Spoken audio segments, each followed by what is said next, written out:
حرف طا کا مخرج اور تلفظ۔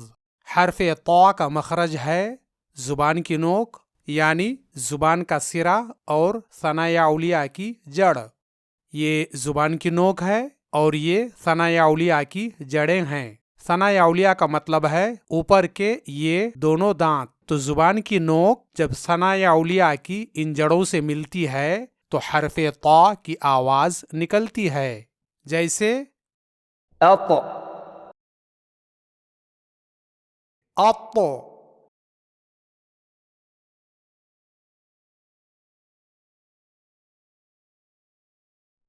أط اط۔ یاد رہے کہ حرف طا میں اطباق کرنا ضروری ہے۔ اطباق کا مطلب ہے زبان کو اوپر کے تالو سے ڈھانکنا، ملانا۔ تو حرف طا ادا کرتے وقت زبان اوپر اٹھ کر اوپر کے تالو کو ڈھانک لیتی ہے، جس کی وجہ سے حرف طا کی آواز موٹی اور بھری ہوئی نکلتی ہے۔ اس طرح أط اط،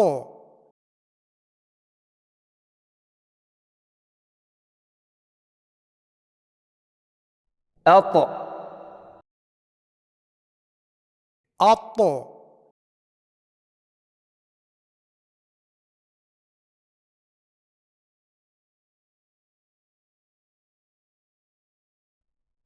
أط یہ دیکھ رہے ہیں یہ زبان کس طرح اوپر اٹھ کر اوپر کے تالو کو ڈھانک رہی ہے۔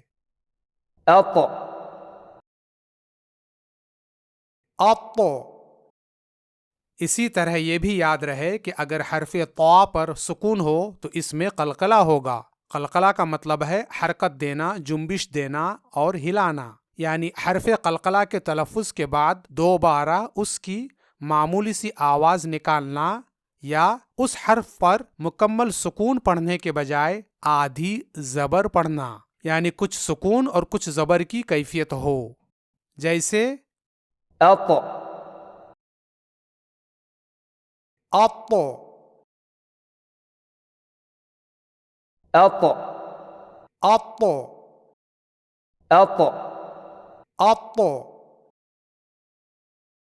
أط إط أط يطبع فطرة نطفة بالقسط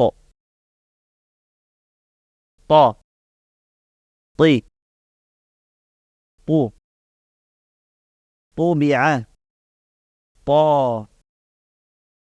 طي طو الطامة